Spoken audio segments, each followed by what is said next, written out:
All right, so this is our rover. So just the same device, basically the GPS receiver.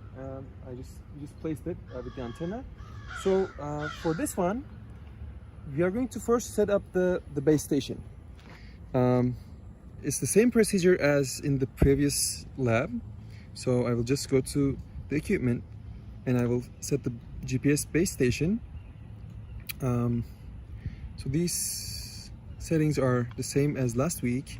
I'll make sure that I'm connected to the GPS receiver numbered 3571.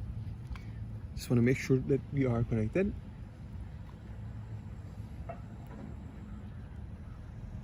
It turns out that I forgot to turn on the GPS receiver.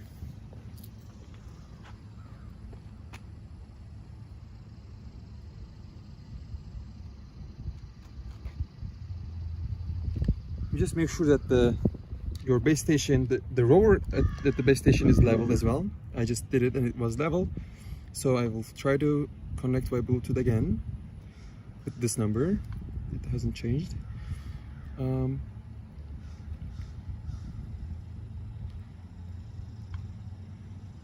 It's the same settings as last week.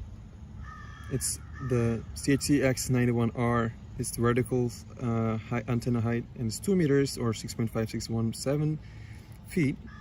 And I'm going to RDK so that to configure the real-time kinematic device.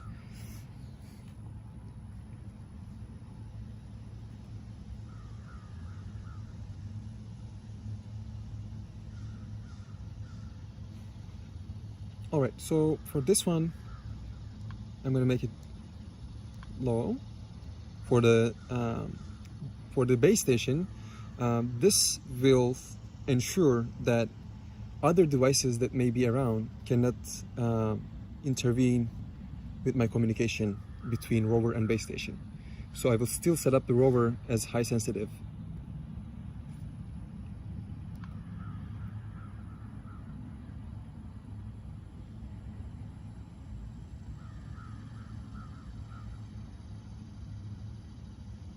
Another thing that I want to make sure is the message type. So this is, guys, is the language that we are telling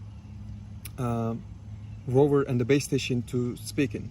So we can use RTCM version 3, RTCM, and SCMRX. But for the RTK one, we are choosing the SCMRX, and this one is also like these specifications are also given in the manual that you will be using.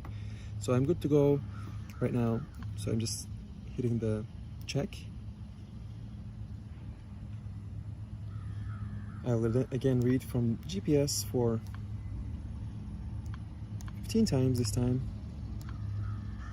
You can either do it by time or by number.